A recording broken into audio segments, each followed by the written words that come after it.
You are listening to the Parkflyer podcast, where we discuss our RC adventures.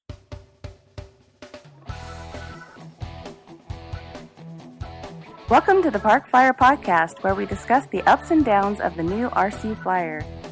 Join your hosts, Michael and Jay, as they take flight at the park. Now on with the show. Hey everybody, welcome to the Parkflyer podcast. I'm Michael from Arizona, and with me always are my good friends, Jay from the hills of Texas. And AK Mike in Texas. And before we get started out here, we're going to give a shout out to A Power Batteries. A power. Unmatched power, performance, and reliability. Power, performance, and reliability. A Power Batteries. Make sure you grab one from rcbatteriesusa.com and put in your Parkflyer Podcast 10, PFPC 10. That will get you our discount.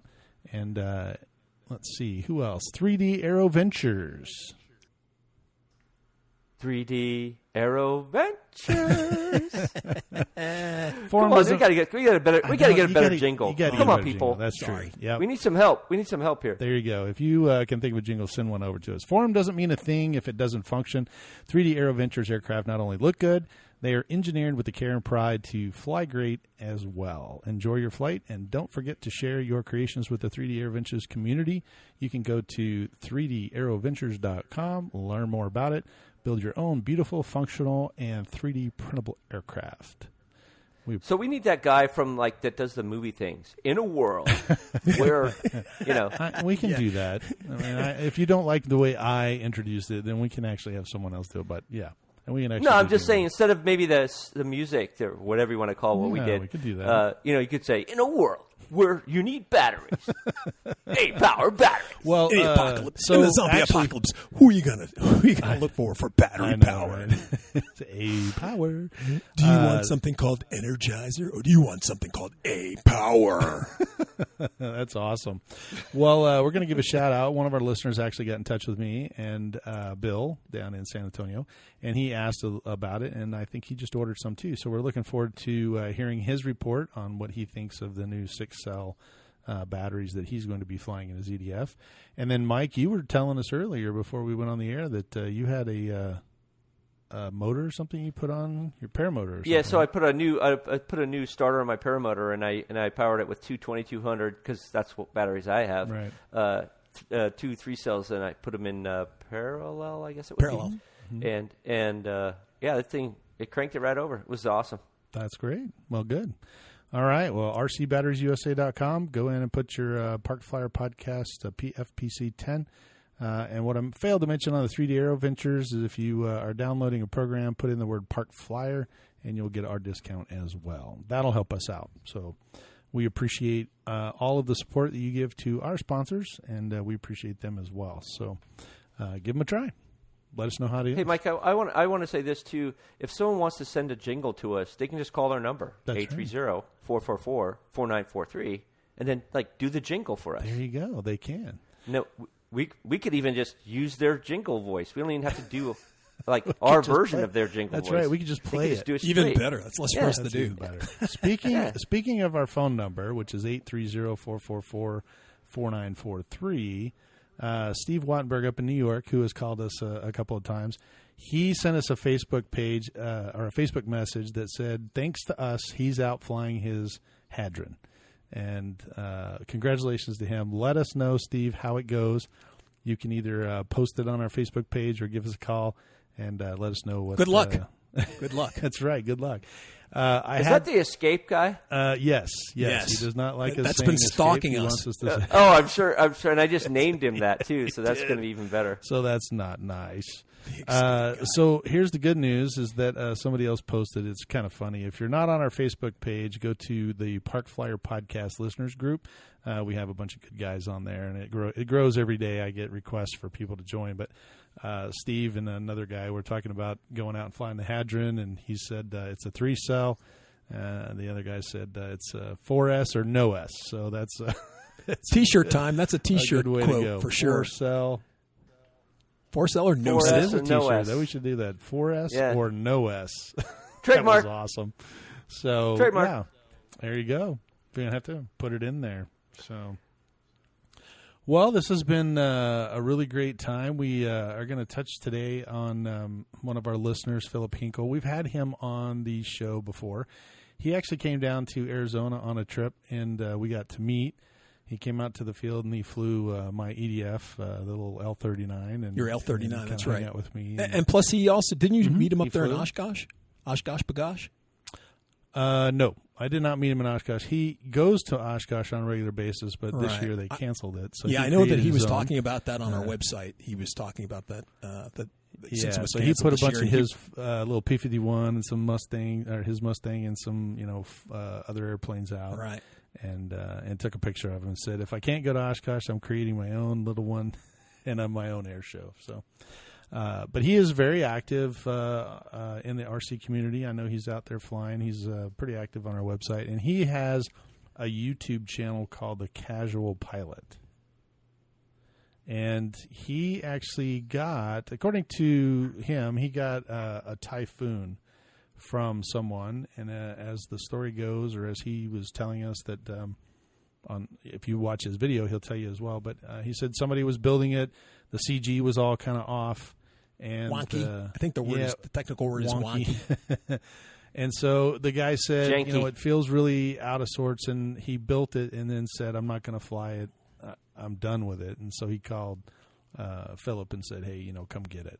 So Philip took it and said, hey, you can crash it with the rest of the people, whatever. I can crash it just as good as anybody else. And so he went out and did a little research and found out that when you put the battery in there, the CG moved back to the just behind right at the spar, which is usually where it is. And I don't know if you've seen the Typhoon. We'll post it up there. But, it's got a big bulbous nose on it, and it's got that big scoop underneath the front of it. And it creates a lot of weight up towards the nose. And I guess the directions that they had gotten pretty much said that it should be on the leading edge, and that's usually not really That does not even sound right. Yeah, it's not. And so, he did some research and realized that it should actually be back on the spar where it would normally be. And I don't think people understand, maybe they do or maybe they don't, but if you understand CGs, having it at the leading edge just means that it's incredibly nose heavy, and it will take a long time for the airplane to get off the ground. You can put as much elevator as you want, and it would still sit on the ground. Maybe you run off the end of the runway, but that's right. It's now a car. Mm-hmm. If you did get it to fly, I'm telling you, it would fly like it's wanting to come down, just in a constant dive. So he was smart enough to know, I think, between his experience and hearing us talk about it on the podcast, that they moved the CG back, and where he placed the battery moved it back there anyway. So I will tell you that most manufacturers of large quantity airplanes, FMS and Motion RC and some of these other great manufacturers that are out there, they do manufacture them with a slightly nose heavy aircraft. And that's because if they put the CG in the tail section and it was really hard to fly, they wouldn't sell as many.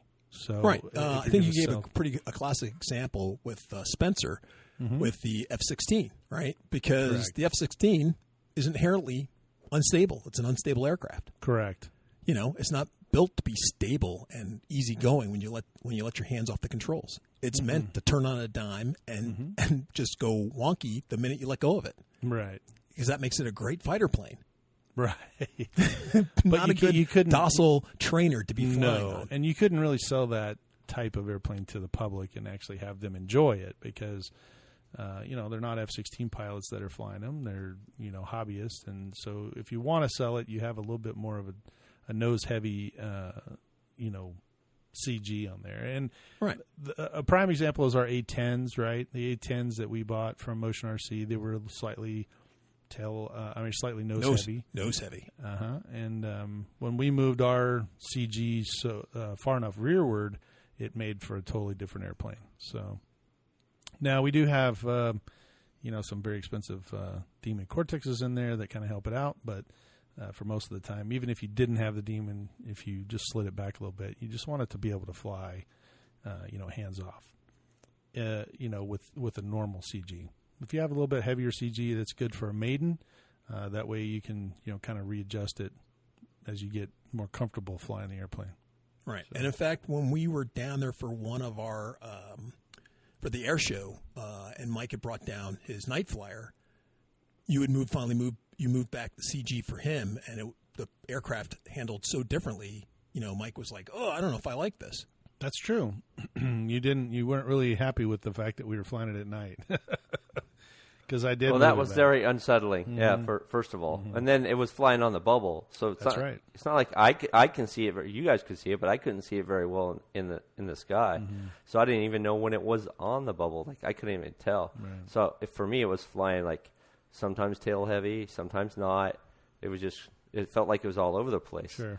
And of course, my heavy thumb doesn't help any of that either. Yeah, right. You have to be a little lighter on the sticks if you have a rearward CG. Yeah, exactly. So yeah, it was exciting is the word I'd use. Exciting. It was exciting. Well, it is. It's a paradigm shift, and I understand, like you said, why the manufacturers do it, because 9 times out of 10, when you watch beginners or new people or just guys who've been flying for some time, they may be very heavy on the sticks when it comes to jamming it into the corners to make a turn, that kind of stuff. And then all of a sudden, when you trim the plane up and you give it to them, where it's in the right configuration, and then they go to make a turn by jamming it, burying the sticks into the corner, and the plane flies out of control, or it's just way squirrelier than they're used to. It's a big paradigm shift that you have to get you got to get accustomed to. So yeah. But once you get accustomed to it, you're like, hey, I barely have to move my thumbs. I barely have to touch the stick to make it do something. So speaking of jamming sticks around on the. So I was going to ask. It made me think of that Cub we flew that one time at Electric Fest. How nice and docile that thing was. Was that with John? I think. Yeah. And that's the E-Flight Cub. Yeah, are they going to have a Electric Fest this coming up a year, or they got a COVID protocol, or what's going to happen? Do you know? Well, it's still far enough out. Shannon hasn't really canceled it, this far in advance. But I think we'll have to wait until the first of the year. But so far, they're planning on one. I'm planning on one. I mean, I was fully expecting to, go out and fly. So I've taken that week off, and I'll be out there anyway. So I may have to. Realistically, all they have to do is wear a mask. That's the only thing they would have to do. You could have you're outside. So just wear a mask, and everybody should be fine. So when we do our podcast, we'll be like this. We'll be like, "Hey, how you doing there, Mike?" And so everything's fine in there. Well, we'll just have to sit 6 feet apart. We have long enough cords that if we push ourselves, that's a good idea. I was thinking we'd all put plastic bags over our head with the mics, and then we could talk normal. Okay, you first. You put the plastic bag. We'll see how long how it's done, Jay. Right? Yeah, just show us. So anyway, back to Philip. Philip got this Typhoon, and he put it all together, and he went and maidened it. And I guess during the maiden, he was trying to readjust the ailerons, got a little too slow, and he spun it into the ground. Ooh. And it pretty much came apart. He posted pictures on our Facebook page. I did see those on there. Yeah, I think you made a comment or two. And then he basically said he was going to, he goes, hey, my friends at the Parkflier podcast are always talking about, gluing this stuff together and using spackling and, making it look good again. And, he had listened to us talk about Spencer, blowing up his airplane and putting all the foam. So he decided to go ahead and give it a try. So this is his first attempt. And, I thought he did a really good job. He pieced all the, the airplane together. And he, glued it back, got it all kind of straightened out, and then he used some spackling, and he kind of explained how he did that. Smeared it all over, sanded it all out, and then painted it, and then he was going to go fly it. So, he wanted to videotape it. So the Casual Pilot, that's on YouTube, and you can see his maiden. But we're going to talk a little bit about it because I noticed that there were some things that in his little documentary that I kind of wanted to touch on, and I know he's a listener. So first things first is he glued the airplane back together and it looked really good. But there were a couple things that when he glued it back together, the canopy didn't quite seat like it should have. And then the wings didn't seat up like they should have. So I'm not really sure. I haven't talked to him. I just, kind of got some messages from him that said, hey, I'm going to try this out. And I said, hey, great. Let's, do everything and then let me see and kind of tell us how it was. But I know we've talked about it in the past. Maybe it's good for us to review it. But with the EPP foam, which is usually what that airplane is, it's good to relax the foam before you glue it back together. It's not EPP. It's EPO. EPO. Sorry. Thank you. And the EPO is a closed cell, so it's really tight and it's really easy to glue back together, and it fits just right. But a lot of times because when it crashes, it crumples. You need to relax the foam, and the best way to relax the foam is to do it with steam. And so, if you have a tea kettle or even just a pot of hot water, if you can boil it, then you can hold that. You can actually do two things. You can hold it into the steam until it gets warm enough to start relaxing, and you can actually see it relax. Or sometimes if you had, like in Philip's case, he had a big fuselage, he could have just dipped it in the hot water and let that, kind of relax a little bit. I'm a dipper. You're a dipper? Yeah, I just jam that thing in there. Oh, do you? Yeah. Or I just pour the water over it. Especially if it's a large fuselage like that or something. Sometimes it's just easier.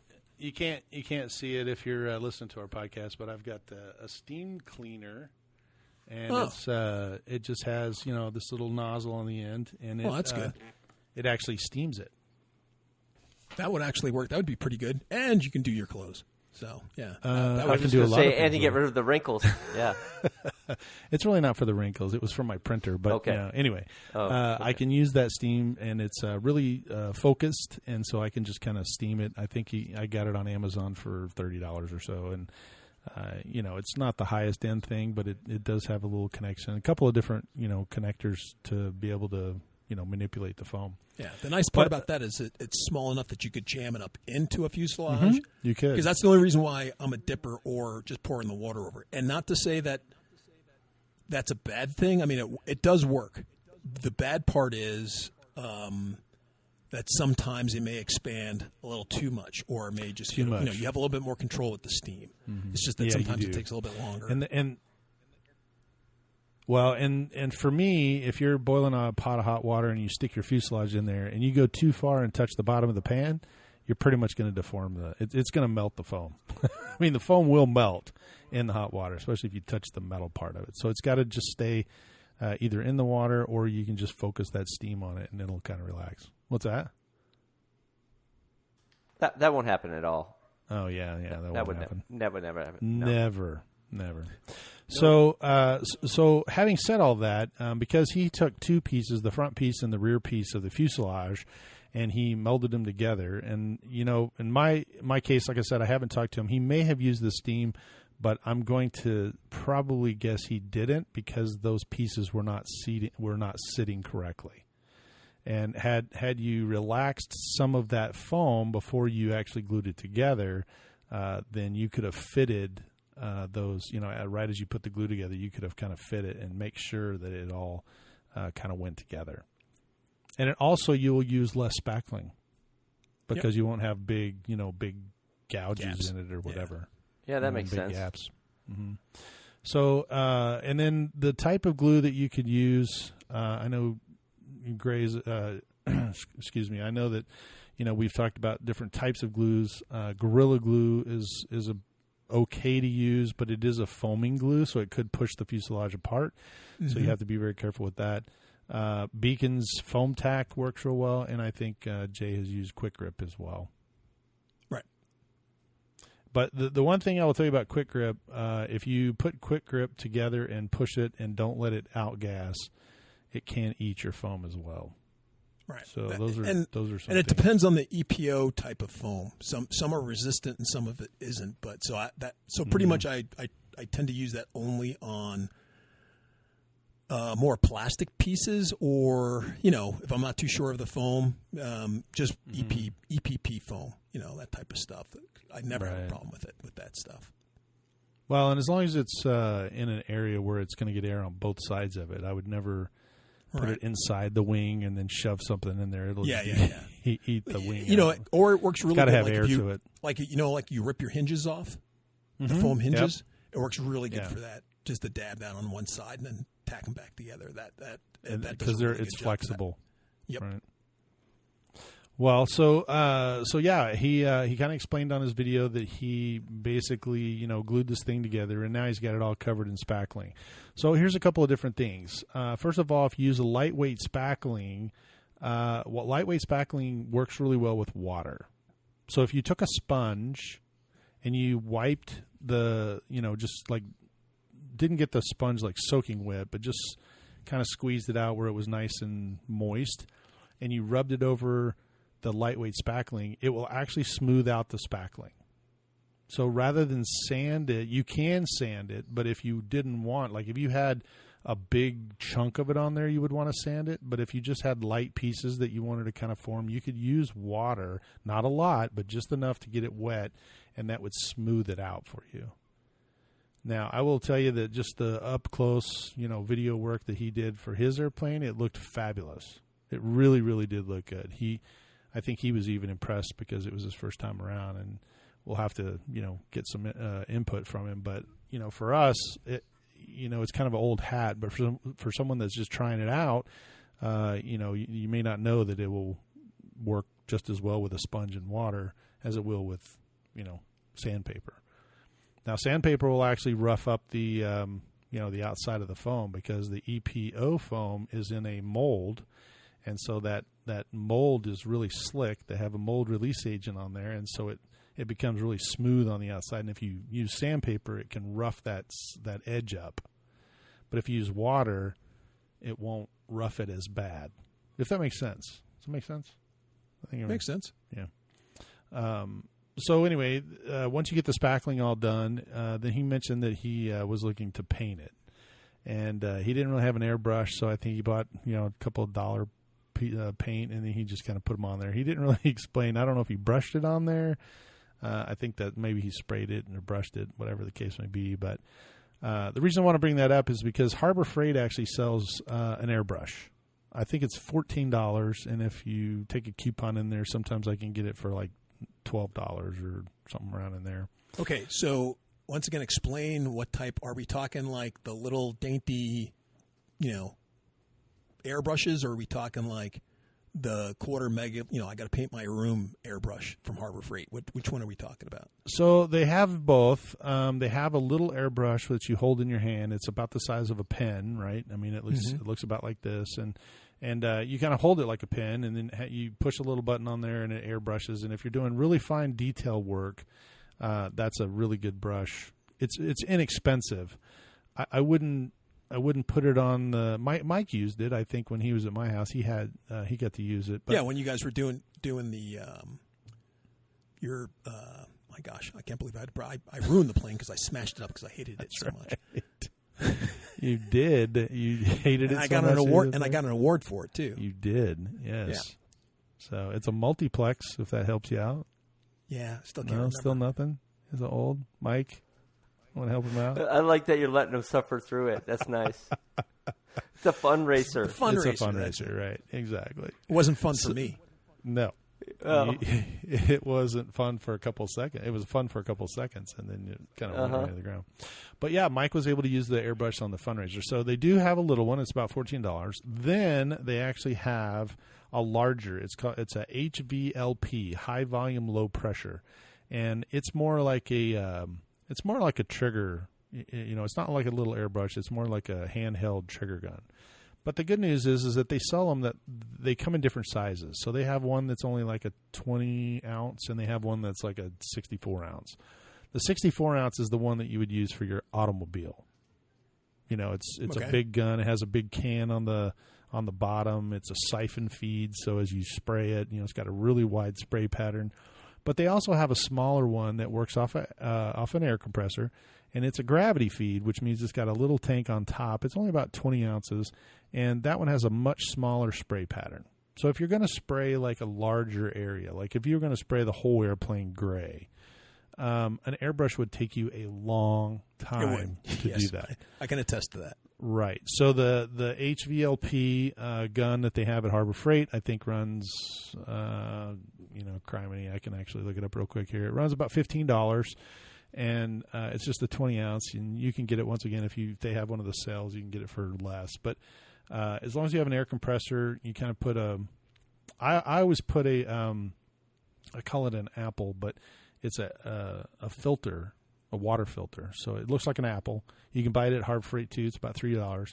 You put that in your airline, then you put the airline into. Or I come off my compressor with the apple, and then I put the the gun on the other side of it so that it draws water. So there's no water spewing out, the gun from the air. Right. And if you're going to paint like a wing or something like that, you can paint it all one color and just kind of spray it off. And if you tape it off, you can spray the wing again with this, you just switch out colors on it. So it makes really quick work out of it. There was a conversation between Spencer and Philip about the spray, and you can just walk out into your front yard, your backyard, and just spray it, and it will work fine. Philip mentioned that he's in a small home, and his house is a little smaller, his garage really non-existent. He doesn't want to get overspray on everything. But with that thing, just walking outside and spraying it on a nice not cloudy day, or with the sun's out, you can do just as good. Or if you get a box.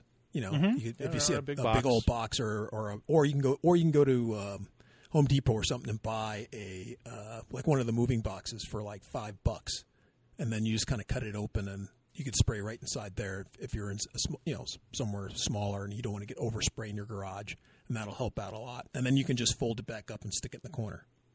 Yeah, I sometimes, if it's a small, I actually have a couple of shoe boxes that have like a folding or like a hinge. Yeah, well, I mean that's fine for small parts, but I'm saying like if you're going to do a wing or something, if you had a wardrobe box, that you can do that. It's really easy. Yeah. So it's considered a paint booth, kind of a makeshift paint booth. You don't have to spend a lot of. That's the weird technical term. So basically, you stand inside the wardrobe box, put it on your head, and then spray your piece. Is that? Yeah, sure. No, okay. You put the wardrobe box out. What I would do is that you want to have three sides to it. Hang the piece inside the wardrobe box. Just kind of hang it, and then you can kind of spray it. So basically, you stay back from the piece and don't get paint on yourself. I like it. Yeah, that's a really good idea. So one of the things about painting as well, and I know we've talked about this in the past, but a lot of guys, even with a spray bottle, or like a rattle can, if you get too close to it, you're going to cause spidering, and you're going to cause a lot of paint to go. It's much better to use a very thin layer and just layer it than to get on there and really kind of coat it where it's runny. So having that box with the hanger, and you just use a coat hanger and kind of hang your stuff, then you can stand a little further back and spray into the box. That spray will go in, and then the wind won't just carry it away. When I walk out with whatever I have, I can use almost a whole can just spraying a small piece, because I'm just letting it kind of vent in the air, where if I was able to control where the spray and plus went, you're in Arizona. I mean, the stuff is like the paint is hardening before it even reaches the piece. At that point, I'm just painting something small. Yeah, so my grass was red for weeks. But I mean, if he was, I don't think he had. I think the what is? I said my grass was red for weeks after I painted the ME 163 because I painted it all red. Right. That was my my spray booth, right? I didn't really have one; it was outside. Right. Well, I can tell you that if you're using my fingers always turn, red or whatever when I spray it, as I get stuff all over my fingers. But the little airbrush and the bigger the bigger gun, they work really, really well. So it's good to have that kind of tools in your toolbox. For Philip, he didn't have those, and so I think he just used a little rattle can. But kudos to him, it looked absolutely fabulous. The repair looked really well, except for those two items that I mentioned. And then, once again, the casual pilot on the YouTube channel, he got somebody to run a camera, and he went out and flew it. So I will tell you, go see the video, but it actually turned out really well. Oh, I don't want to spoil it, but It did. It looked really good. He flew it great. The ailerons were back where they needed to be, and I'm really, really proud of him because he could have just thrown it away. But I think with a little prodding from us, and he kind of kind of prodded him on the Facebook page, and I was like, dude, just slap that thing back together, it'll work. Then he, learned a new skill, and I'm all about that, learning a new skill. Well, like we're always saying, don't be afraid of foam. So, nope. Yeah, we have a little saying about foam, but we'll keep it kid friendly. Well, hey, we're on YouTube. We should be allowed to say that. So what the heck? That's right. You can tell everybody. Well, the good news is, though, I think, having the skill and not being afraid of making these repairs and then learning, kind of as you go, because this repair was the first one. The second one will be that much easier. And with the little steam and being able to kind of mold some of that back together, I think that, if something was to happen on, the next go around with whatever airplane he has, it may be that much easier to repair. And as a result, his airplanes will last longer because now he won't be such afraid of, if something kind of gets dinged up on it, how to go about and fix it. But you can actually make a foam airplane look almost new again. Oh yeah, much so. Mm-hmm. I mean, it's a lot, and it's in my opinion, it's a lot easier working on foam planes than it is, monocoque and stick planes are a lot harder. So, yeah, they are a little bit harder. Especially well, it's a different technique, and it's just true. As for what's the word I'm looking for? It's not that one's harder than the other one. It's that one's more forgiving than the other one, right? So what I'm saying is that with a monocoque and sticks, right? You have to have some precision. You need certain tools as you for any job. But with the foam, let's say you just totally dink something up. Well, you could just add more spackle and just resand it. Let's say you messed that up, or maybe you took off too much of the you sanded off too much. Well, you sand off too much on a balsa plane. Well, you gotta kind of live with it. Mm-hmm. This one, just put more spackle on it, let it dry, and then try it again. Or we've talked about this before, but one of the things is that Pink Panther foam. They actually it's called Foamular, I think is what it's called. It's from Home Depot, and it comes in a like a 1-inch kind of thickness. Block. I think right. I've got so much of it in my garage. I mean, it's just a big pile in a box. But I just go grab one of those and I just cut it out. And then I just cut a piece of the foam out and then jam the two together. And then you never know. And it works out really well. I mean, when I crashed the F-18, there you go. Jay has some right there. And looks like somebody took a bite out of it, but yeah, it is good foam. But I really like that stuff. It sands really well. It's very, very stiff. And and you can actually, like on my F-18 when I crashed it, I actually cut the leading edge off, took that, glued that on, and then just formed it back to a leading edge. That's it. Good little section right there. But it's a great product. I really like it, and it does sand. Now I would use actual sandpaper on that one. Probably something not real heavy. If you used 80 grit, you're going to kind of rip into it.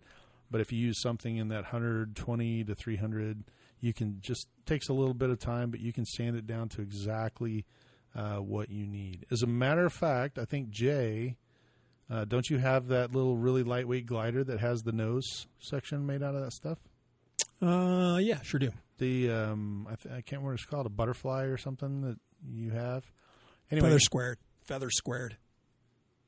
Oh, that's right. It's a feather squared, but it's actually a full nose piece that's made out of that pink foam, and we sanded it. It came out it was when they shipped it to us. It was a block, and we shaped it into. There you go. We shaped it into that little arrow piece and rounded all the edges, and then we were able to cut it out and put the receiver on the inside. So, and it's pretty stiff. Even with that cut in there.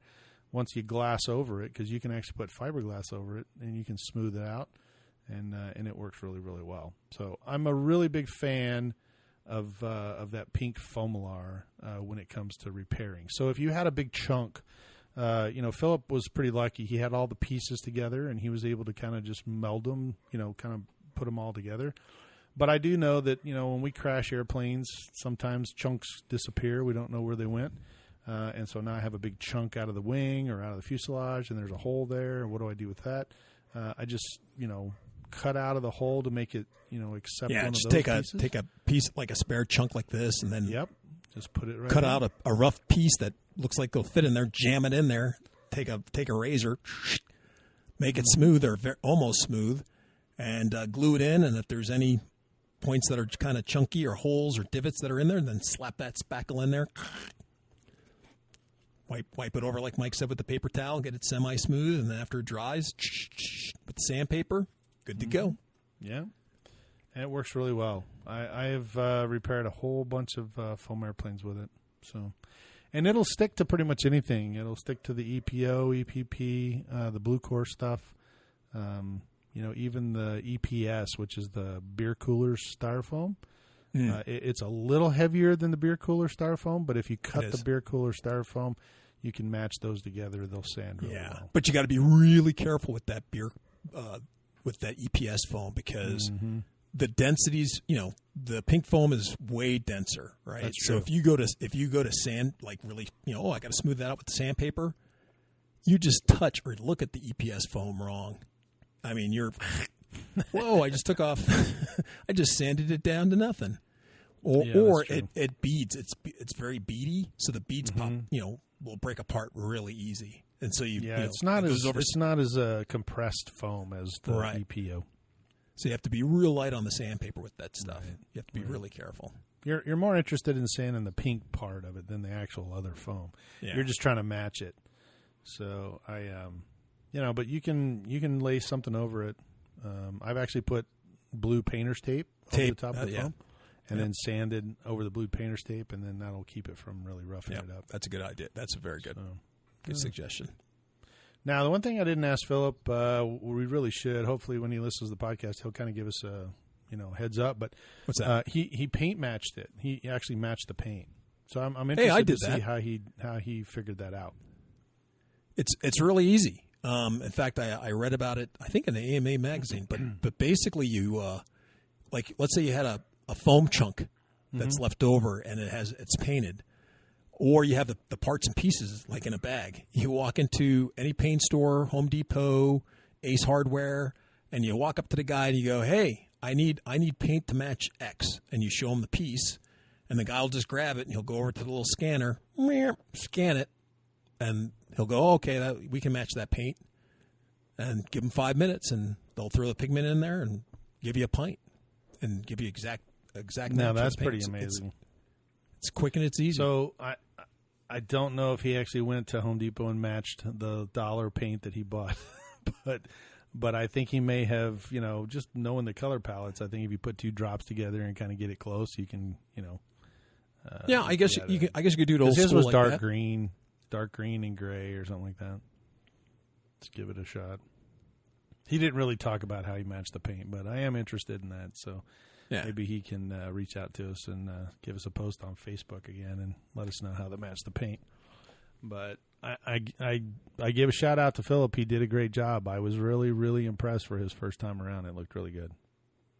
Well, I like I said, it'll be interesting to hear what he did because, matching with pigments or whatever, that's fine. But like I said, after I saw what now the technology that we have, I was able to go in and get all the paints. I needed 3 things of paint that I needed to be matched, got them matched, and I think I paid like $3 for a pint, for each one of the little pints that I got. And for less than $10, I was able to get three different things of paint and redo my plane, and it was perfect. Now, the good news is that you're buying enamel paint, so it's water soluble, so you can actually thin it out with water. Yeah, which is always kind of nice. If you're using an enamel paint, water may not. Well, if you use a water-based enamel, you can. But if you use an oil-based enamel, you're having to. Well, like I said, you can go in there and ask. You can when you talk to the guys and tell them what you're doing, they'll set you up for success. That's true. So. Always easy to ask the professional, right? Well, or just send us a note. send us a note and say, hey, we got a question. So we'll be well. happy Once to again, we are dealing with somebody who's working at Home Depot, and some their experiences may vary depending on who's standing there. If you got an 18-year-old millennial who barely wants to be there, he's surfing on his phone, maybe not so much. So yeah, you want me to do what? What? I think they can do that. I think so. They hit that thingamajig. Well, don't you just know the paint that you want? Isn't it over there? Right. Well, so if you haven't seen it, go to the Casual Pilot. He has solicited. He's given us a shout out on his, his video once or twice. Telling us that we were the ones that kind of spurred him in that direction. So we do appreciate that, Philip. We're really happy that you got it back in the air. That you did a really good job maiden it. I think that the airplane flies fantastic. It is a retractable gear, so I think that's kind of cool too. And if you watch the video, he had a friend of his out there with a quad that got some chase video. Nice. As well. So yeah, it was kind of neat. So it looks like that airplane's going to be really fun, and sad that the guy had to give it away because he felt that he wasn't going to be able to fly it. But Philip, I think, inherited a good. I think it's an FMS Typhoon. It's 1,400 millimeters, so it's fairly good size. You know what it reminds me of is the one that we had at the Electric Festival that we crashed, the 5-bladed one that you gave me. Yeah, I know. That was so sad. The Hurricane. Hurricane. Yep, and I destroyed the civilian model as well. So that's right. Yeah, that was a quick toss in the air. Yeah, boom. That was all she wrote. Yep. Now, I will tell you that most of the time, here we are talking about fixing foam. When Jay and I destroy an airplane, there is literally not very much left of it. If there's enough left to put it back together, we normally put it back together. The L-39, I've put back together probably 5 or 6 times already, and it's still flying like a champ. But those two particular airplanes, they were beyond repair.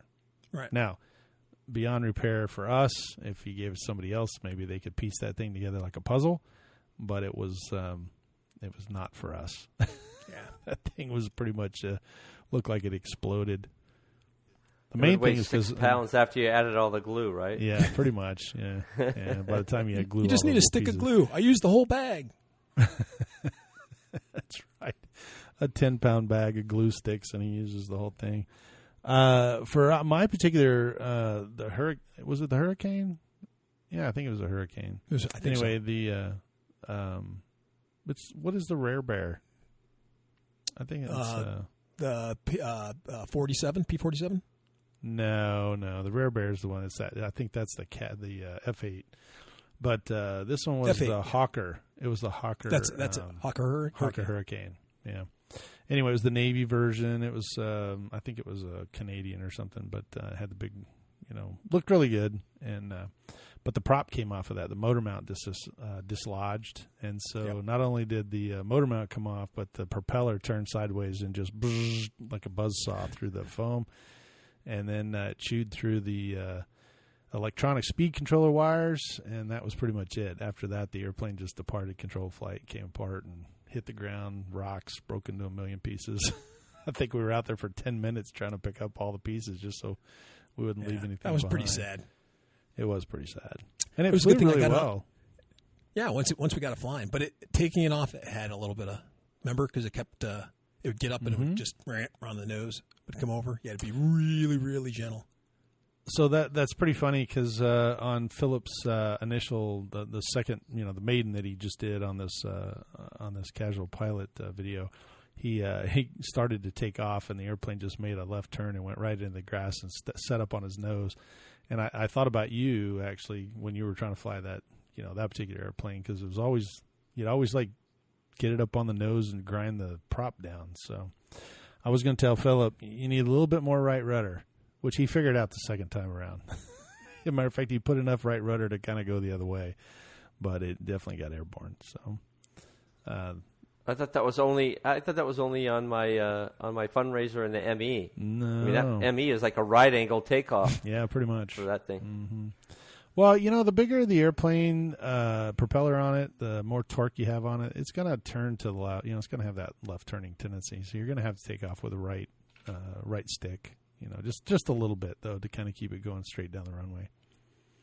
But once you get airborne and once you get the tail up, there's enough control. But when it's sitting on its tail wheel, you don't have a whole lot of airflow going over the tail. So you're trying to steer the tail wheel basically to keep it going straight. And then once it gets rolling, you can bring that tail, and now it's got control. So, but he did a good job getting it off the air, and it was a beautiful landing too. So I have to once again give him kudos. Nice job. We appreciate the shout out, and glad we could be of help when it came to repairing your airplane. So we're excited. Very cool. Yeah. So yeah, if there's any other listeners that have repairs that we can help out with or that we can see, we'd love to hear it. I thought it was great that he included us in on the on that little he posted it on our Facebook page and gave us a shout out that we kind of given him the inspiration. So it's good. We're actually reaching out and touching some. We of were our like listeners. A muse. We're his muse. Yes, we're actually getting some of our listeners to participate. So that's kind of cool. Well, what do you guys got going on this week? Anything? Mike, you got some builds or something? You actually have a trip coming up that you may wind up with some airplanes. Yeah. I'm going to go up to Alaska and visit family up there and maybe bring some planes back with me. That's right. Very cool. Don't know how many, but we'll see. We'll see. It'll be kind of be good. We'll see what's up there and have to give us a heads up on what you're able to bring back. So. And then Jay, you got a big project back there. What's flying this week? Let's see. Well, I'm probably going to be flying the L-39. That's going to be flying. I'm going to be flying the Hadron. I'm pretty much sticking that thing on 4S or no S. I think that I'm going to get a little sticker to stick on that. 4S. Just because I enjoyed that so much. And then I'm just kind of like I said. I think I know. An update for the 3D printed plane. I finally got the part that I needed to fix the motor. And so basically, you guys remember, one of the things that was holding me up was there were two little grub screws that were in there that held the shaft on. And unfortunately, the shaft pulled free. And the reason it pulled free was because on the motor shaft itself, on the other end, there were actually divots in the shaft so that the grub screws could go in and actually hold, and it wasn't just on the round stock. There was a flat spot that they could hold on to. Right. So they slipped, and the shaft was able to break free and destroy the plane, or at least destroy the cowl. The nose, right. The nose, right. So anyway, I basically was waiting on something to get the grub screw because I ruined it. Stripped it out. Nothing could fit in there, and it was all smoothed out. So I got a screw removal kit that was small enough and in millimeters that would fit that particular grub screw. It kind of sort of worked. I ended up drilling through the grub screw. I had to in order to get the bit in there to chew out and smooth it out so that I could back it out. Right. It didn't exactly work, but it basically I'm at a point now that I just said I think I'm just going to drill it out to 4 millimeters, and then I'm just going to get a tap and just tap it for 4, and then just use a 4 millimeter grub screw instead, because basically it got out enough of the old grub screw that it's still in the it's still in the grooves, and it's thin enough that it's still in there, and it's just almost impossible to get. It's still not breaking free, but it's not breaking up or it's falling out. It's still in there, so I'm just like, yeah, screw it. So you're going to actually drill out the hole itself and retap it. Yep, I think so. Can you actually stick another grub screw down in there and get it to feed through the threads? I haven't tried it. Just use a wood screw. It's fine. Just put a drywall screw in there. Yeah, it'd be fine. It'd be interesting. Yeah, yeah. You could tell us all about that. when it comes to with all the effort that you put in, you've probably been better off just buying another motor. Yeah. Never. I know. What? I got it. I'm already in for a penny. I'm in for a pound. I got to go buy a tap and die set, but not going to buy a new motor. Right. No. And the motor cost me $5. The tap and die is $35. So yeah, this is no longer just And by the way, that tap and die set that's $35 is only going to last them one time. That's right. Anyway. One use only. Well, guys, you got to remember this is more of a pride thing. By gosh, I'm not going to let a grub screw beat me. We figured it out. That's why we're Americans. People around the world don't understand this. This is what makes Americans great. That we will go out of our way to build a bridge just to go over there to return something that we could have got on a boat and went down the river. But no, that's taken us too long to go down there to do that, to walk up the hill when I could just build a bridge. I'll build a bridge so I can just drive over there. Right. Is that what that bridge to nowhere was all about? Exactly. That's it. And it was to somewhere. It was the airport. It would have been a useful exactly. bridge. But that's what we're about. We just do, do we have to kill the enemy and can we just do it with one bullet? No, I'm going to drop, $150,000 missile and I'm going to shoot at that dude who's hiding behind that rock, who can't hurt anybody because he's a couple miles away. We want to be absolutely sure he's gone. Exactly. Did it help us win the battle? No, but we got that guy. Yeah. So, hey, that's what we're about. So this grub screw, by gosh, it's not going to beat me, Mike. No way. Yeah, I have the technology. Even if he has to throw $3,000 at that thing. Exactly, $3,000, but I will win. And I'll get that plane to fly again. Even though I spent 5 times the money on that thing, as opposed to I could have built 5 planes with the money that I'm spending. You know what, Jay? I wonder if you could print out a 3D print grub screw that you could then try to drive into that space that you can't get those pieces out, because maybe that'll push them along enough, and you won't have to worry about it because that's plastic. That'll come out again. No, because like I said, it's basically I bored it out to where there's like just a thin, a tenth of the materials just coated right down the grooves that were in there. So now take the next size bit up or whatever, and then sort of screw it in there a little bit, and then pull it out that way. You would think that would work, or at least with the screw removal kit, it would have caught, but it's not catching. So, that's crazy. So I just figured I'd actually have to look at it and see.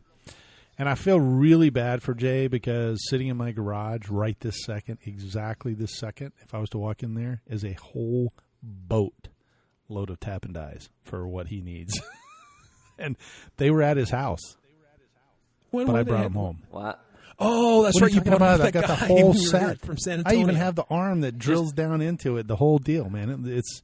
It's a complete kit on drilling out that little thing. So, yeah, maybe you should spend $3 and send it up my way, and I could get the screw out. It'd probably be cheaper than buying the whole tap and die set. Well, I'm going to get it from you know what? Good, you need one anyway. Yeah, and then I'll have. Well, there you go. For the next time, like I said, which will never ever happen again. That's the only I always say it's better. No, I always say it's better to have the right tool for the job. It makes it so much easier. Oh, it does. Yeah, it's better to have the right tool than be a tool. Is that what you're saying?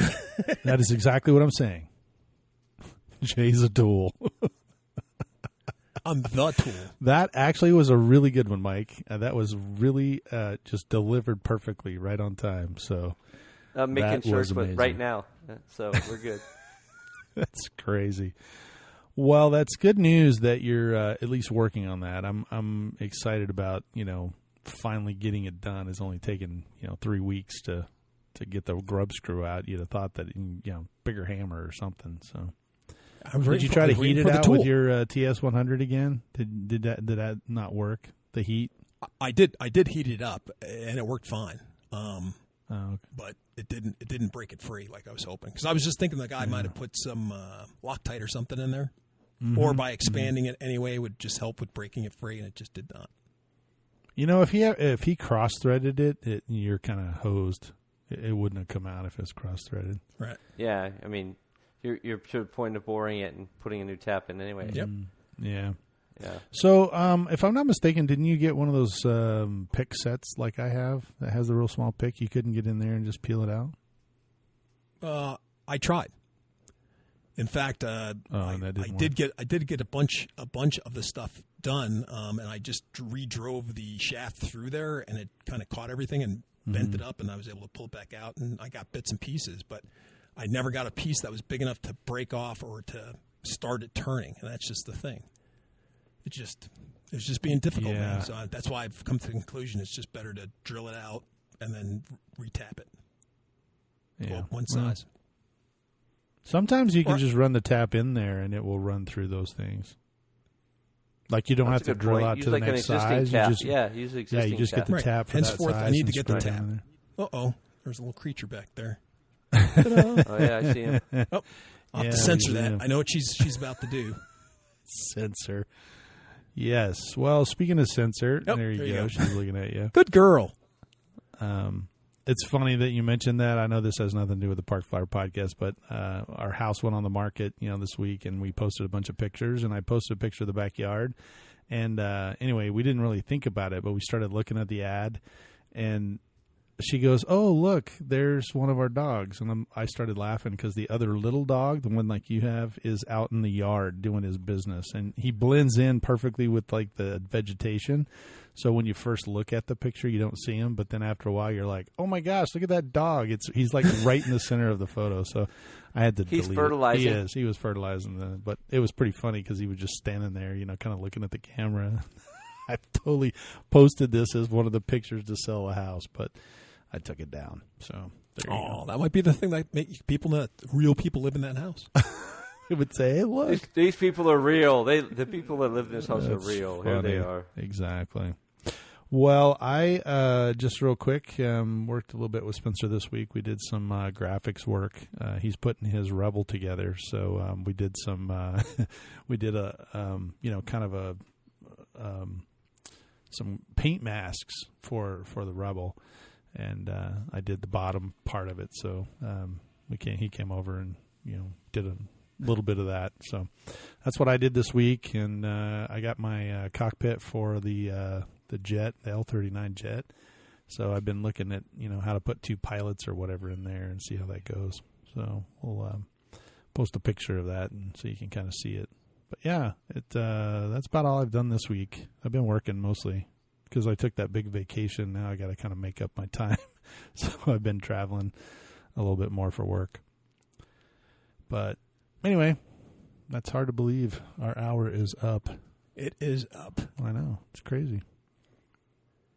So, Mike, anything for you for the weekend? Nope. Other than getting ready for your trip. It's supposed to be rainy and nasty up here. The weather's been over the last week. It's there's been, talking about something really kind of like typhoon, hurricane, sketchy. Something simple. Yeah, it's kind of sketchy. Well, good time to take out your Polaris and go fly. That's what I was thinking. There you go. Right. Yeah, if there's water in your street, then just fly the Polaris. It doesn't matter. Yeah, it doesn't matter. Absolutely. That's one of the reasons why I like that plane for sure. It's one of my favorite planes. Oh, good. Well, I'll be cruising through Dallas this weekend anyway for work, but... good. Yeah, so if it's nice and nasty and rainy, then I'll be thinking about you as I'm cruising. I've got to go to Ireland, actually, so there you go. Going to go to Dublin. All right. It's kind of cool. So actually, by the time this podcast comes out, I'll actually have been back from Dublin, so I would have. There you go. I just got back from Dublin. Maybe you can find out if they do any RC flying up there anywhere. Ooh. Yeah, that'd be kind of cool. I'll have to look into that. Except the controls, their controls are going to be all messed up. So. They'll be backwards. They'll just trying to warn you. Do they fly on the other side of the sky, or how does that work? The other side of the sky. They fly a right-hand pattern versus our left-hand pattern. No, their radios are actually a what do they call them? A 2 or a 1? I think it's a mode 1. Yeah, mode 1 or whatever. So the throttle's on the other side. Kind of weird. Okay. So. I bet some of those people fly those mode 2 anyway. I believe some of them do. And some of the guys over here, I know a couple of the guys in the jet world that fly mode 2, I think. Like the opposite. Mode 1, you mean the other way? Yeah, with the mode throttle 1, on the left. Yeah, with the throttle on the left. I mean the throttle on the right. Yeah. Sorry. Saying we fly with the throttle on the left. So. Yeah, so I think ours is mode 2, theirs is mode 1, something like that. Well. Yeah, I'm a left-handed flyer, so. That's funny. Well, we once again have to kind of wrap it up this week. I'm going to give a shout out to RC Batteries USA.com and 3D Aero Ventures. at 3dwareadventures.com. Make sure you visit both of our sponsor page. Give us a like. Go on to YouTube and our YouTube channel. Subscribe and give us a thumbs up. Ring the bell, and that'll help us out as well. So, wow. Hard to believe this. Well, and leave a jingle. Oh, that's right. Right? Yeah, well. 830-444-4943. There you go. You can leave us a jingle as well. Let us know. Leave a jingle. Yeah. If you have a project that you've been working on and would love to hear about it, you can share it on our Facebook listeners page at the Parkflyer Podcast listeners group. Just send us a note to join and why you love RC, and we'll bring you into the group, and then post all you want. We appreciate all of our listeners and the support that they give us. Other than that, wow, the hour's up, and I guess I'm Michael from Arizona. And I'm Jay from the hills of Texas. And I'm AK Mike in Texas. We'll see you in 2 weeks. Let's fly. You have been listening to the Parkflyer Podcast. Thank you for joining us, and we look forward to your next visit. Please give our show a star rating and review, and feel free to email us your questions, topics, or suggestions to parkflyerpodcast@gmail.com.